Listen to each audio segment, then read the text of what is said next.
Welcome to EPG Patshala for Comparative Literature. I am Subhash Chandra Das, Associate Professor of English at BH College, Guwahati University, Assam. I shall present the module entitled Rasa Theory under the course Performance Studies. This particular module has been written by Dr. Shruti Das, Associate Professor of English at Beharampur University, Orissa. Rasa theory has been formulated by Bharata and later explicated and enriched by Anandavardhana and Abhinava Gupta. It constitutes the central tradition in Indian aesthetics. Music and poetry, which are the essentials of drama, in reality form a multidimensional phenomenon which cuts across many levels of human experience. As correct understanding of the theory of rasa enables us to keep all these dimensions and levels simultaneously in view. Here, the different theories of rasa and dhwani have been analyzed, heavily borrowing from various critics in order to develop an understanding in the minds of the students. Thampi, a noted researcher on the subject, lucidly explains the concept of rasa. He quotes from Dewey, Bharata's Nastasastra, and many others. John Dewey has said, I quote, "We have no word in the English language ambiguously includes what is signified by the two words artistic and aesthetic. Since artistic refers primarily to the act of production of art, and aesthetic to that of perception and enjoyment of the same, the absence of a term designating the two processes taken together is unfortunate. Rasa meant water, cow's milk, mercury, smoke juice, etc. Gradually, flavor, taste, and tasting were associated with the word. In the Upanishadic age, the age of intellectual sophistication, rasa became the essence of everything, the essence of the universe itself. In dramaturgy and in poetics, the word acquired the special meaning of that unique experience we have when we read a poem or witness a play. Indian aesthetic thinking is primarily audience or reader oriented, and the center of much discussion is the response of the readers. But we should bear in mind that the word rasa denotes, apart from the reader's aesthetic experience, the creative experience of the poet, and the essence of the totality of the qualities which make a poem what it is. Attempts to define beauty in terms of Western aesthetics have not been adequate and have not yielded convincing results because by its very nature, beauty, according to the Western theories, yields only to a circular definition. The intimate relation of the subject and the object is ignored. The Indian theorists did not fall into the trap of futile discussion of the subjectivity or objectivity of beauty, partly because they term rasa in an inclusive one. Bharata has employed the metaphor of seed, tree, fruit to synthesize all the elements in the poetic process.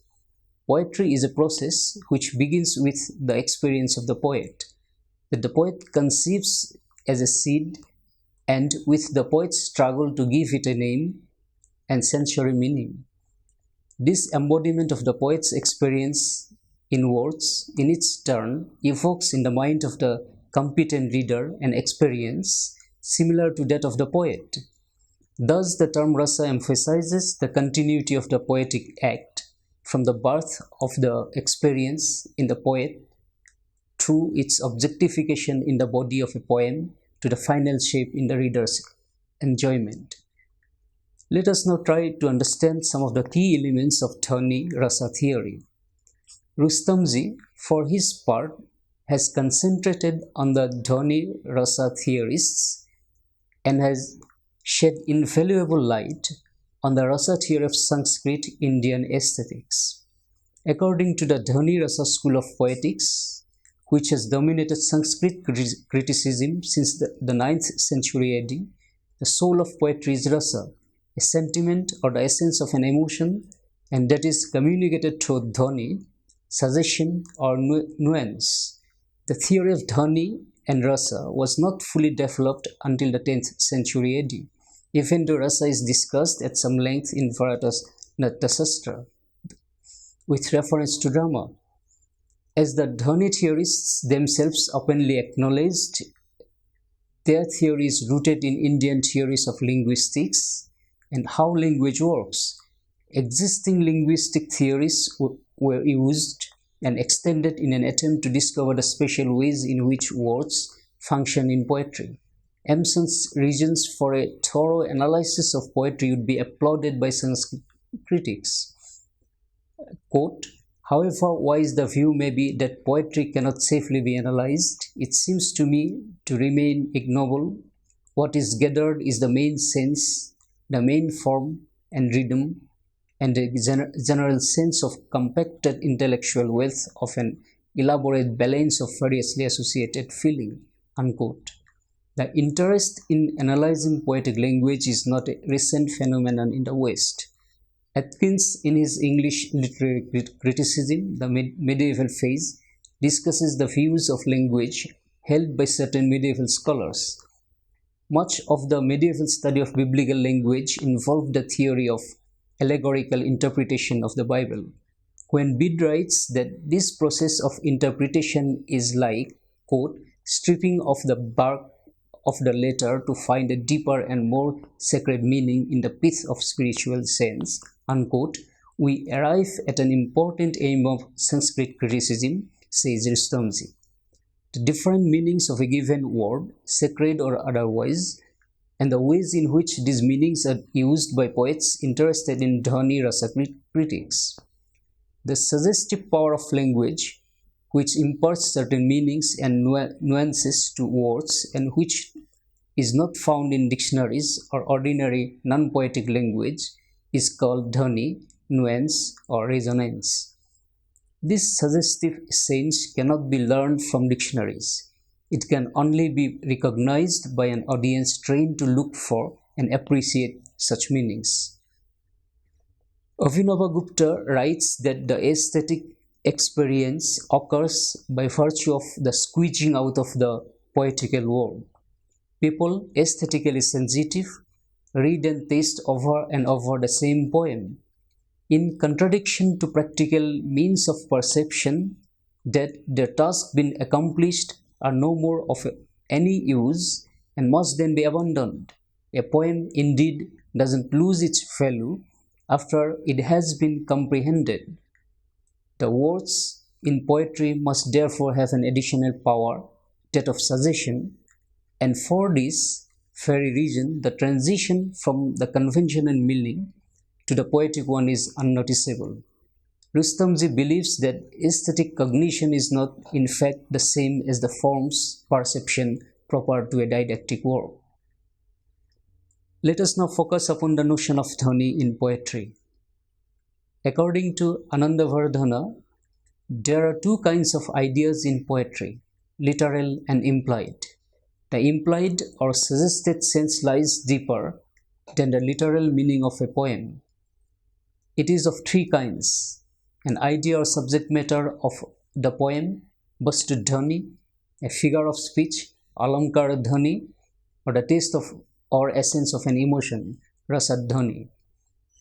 The most important element of a poem is the suggested one, and the highest type of poetry is that which dhani occupies a prominent position. Therefore, verses such as the following, as quoted by Rustamji, are examples of excellent kavyas.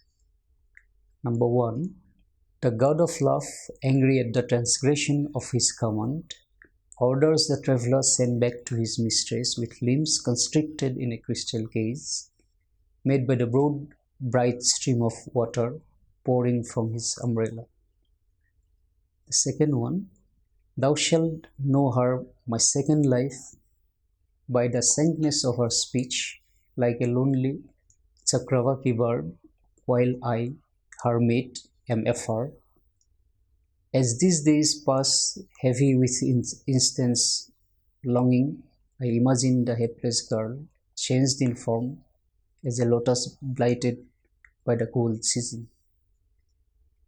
The first verse, with its implication, of a man trying to escape from his mistress, imprisoned in an umbrella by the monsoons and forced to return, and the Kalidasa passage with the young wife's longing and grief suggested rather than bluntly stated depend on the power of suggestion. It leads us to question as to exactly what was suggested in poetry. If, as the Dhoni theorists believed, great poetry depended mainly on the suggestive powers of language and not the ornamental ones, it was realized that both ideas and emotions play an important part in poetry. But it was felt that didactic and moral ideas are not the real concern of poetry, and poetry is not composed to cater to that singularly. Ideas and speculative thoughts are the soul of didactic works, either in the form of metrical verses or non-metrical prose. Therefore, according to many Sanskrit poets, emotions constitute the soul of poetry. Yet, emotions themselves are inexpressible. For example, the first example is Sita was dead, and the second example is at the sight of the great monster, Rama felt great courage, but the naming of the emotion merely states it, but doesn't provide scope for the savoring of that emotion. The audience does not partake any of the emotion itself. The best way a poet can communicate an emotion is not by naming it, but by suggesting it. The theory whereby the vital part of a poem is suggested emotion is called the Rasa Theory. Rasa is not something a poet creates. It is something which the poet suggests. Rasa, often translated as sentiment, really means the taste, flavor, or the very essence of any given thing, such as emotions. That is, a poet expresses or describes the causes and effects of an emotion, and using the power of suggestion, which is inherent in words, he evokes in his audience the essence or flavor, the rasa, of the emotion rather than the particularized emotion itself. Though they might apparently seem to be similar, but there are subtle differences between rasa and bhava. Rasa, as a concept, was mentioned for the first time in Bharata's Natya-shastra. It is interesting to see that even Bharata thinks that the gunas, alias the literary virtues, and the dosas, alias the faults, and the alamkaras, the embellishments, exist only to arouse rasa. This it considers the main function of drama. But again, it is apparent from the Natya-shastra itself that this theory may be older than Bharata. Although the theory of rasa was first put forward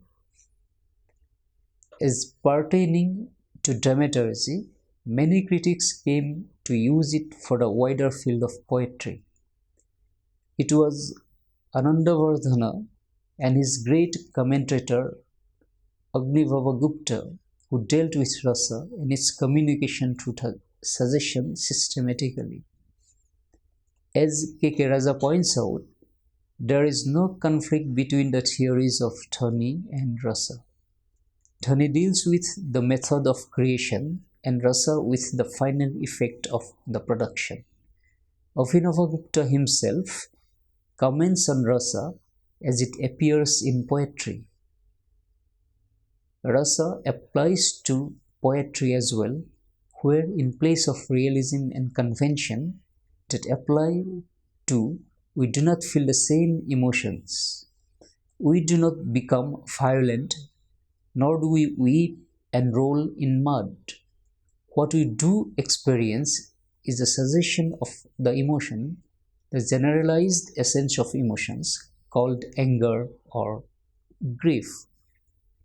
The 6th and 7th chapters of the Natyasastra, known as the Rasadhyaya and Bhavadhyaya respectively, together bring out the concept of Bhava-rasa theory of Bharata and have hence become the bedrock for all deliberations on aesthetics, including the most brilliant contribution of Abhinavaguptacharya, whose Abhinava Bharati remains till date the best commentary on the Natyasastra. Bhava is derived from the root Bhru Bhavati, that is, to become, to come into existence. Bharata qualifies Bhava, saying Bhavayanti iti Bhava, that is, a thing or mental state that brings its awareness or makes one conscious of it, which pervades like a particular order. Bharata, in the Natyasastra, classifies the rasa under 8 categories, Astharasa he names it, and gives the corresponding bhava which gives rise to the rasa. They are known as sthayi bhava or pervading stable emotion. The emotions are related to the typical and universal situations and generate definable pattern of action. They are called sthayi bhava, permanent emotions, because they always remain embedded in human organism and character. There are rati, that is laugh, hasya, that is mirth, shoka, that is grief, krodha, that is anger, utsaha, that is heroism, vaya, that is fear, jugupsa, that is disgust, and vishmaya, that is wonder.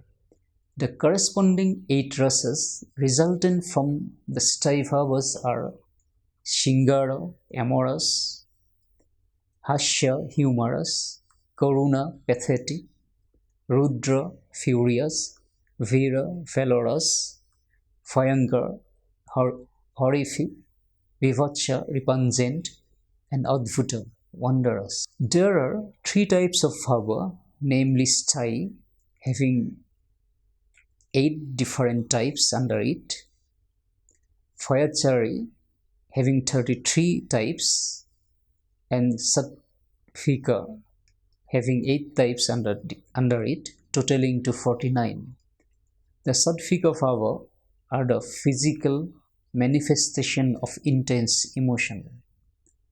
They are stamba, petrification, seda, perspiration, romansa, horripilation, sarveda, voice change, vipathu, trembling, bhayaranna, facial color change, ashru, weeping, pralaya, fainting.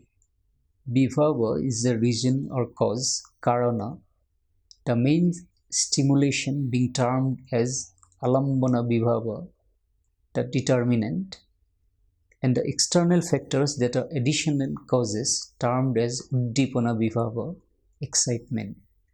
Anubhava is the consequent physical reaction through action, word and facial expression that follows, that is anu, as the impact of the vibhava. The 33 Vaivichari bhava, also referred to as sansari bhava in some editions, are transitory, fleeting emotions based on psychological states of the mind. Several such emotions follow one after the other, one replacing the other, strengthening the sthayi bhava at each stage, till finally the sthayi bhava is established and there is rasanubhava. Quote, just as in music, a procession of notes in certain combinations reveals a characteristic melodic whole of raga or raga. Similarly, it seems that the representation of bhavas reveals rasa as an aesthetic whole. Unquote. In the play Avijnana Shakuntalam, Kalidasa uses King Dushanta's coming to the hermitage to pay homage to the sage as the Alambana Vibhava, the girls' conversations, the bee, their attire, the flower garden, and such others become the Uddipana Vibhava, the excitement factor. On Dushanta's entry, fleeting emotions like confusion, wonder, fear, curiosity, coy, bashfulness, etc., seem to fill the minds of all the characters present. The blossoming of love between Shakuntala and Dushanta is gradually established through the reactions of both the conversation of the Sakhis with the king. In the Patra, that is the candidate, enacting as Shakuntala is able to show the Sadvika Bhava or horripilation, romancer, or vipath trembling out of the new experience of love, which is strange to an inmate of the hermitage, and Dushanta is able to portray Stambha petrification on seeing her beauty and romancer on knowing her lineage. Then the Roti Sthayi gets established in the mind of the people who experience the Singara Rasa in the Kabbya. In the conclusion, we can say that according to Bharata, Bhava and Rasa are dependent on each other for realization.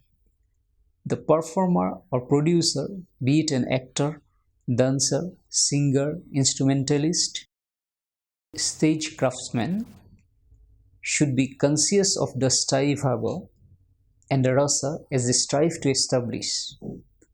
This will help them realize their siddhi, that is accomplishment, through Rasatpati, emanation of Rasa, that is. Interestingly, Rasa is a unique union of the two opposites, tension and tranquility. The content of a poem, which is man's social experience replete with contradictions, evokes reverberations of feelings in the reader's heart. But the feelings and emotions do not rise and subside randomly. Their movements are strictly controlled and disciplined by the objective structure and texture, which is the form of the poem. Just as the poem achieves an inseparable integration of content and form, poetic experience unites the tension born out of the conflicting emotions. With this, we end the session on the module Rasa Theory. Thank you.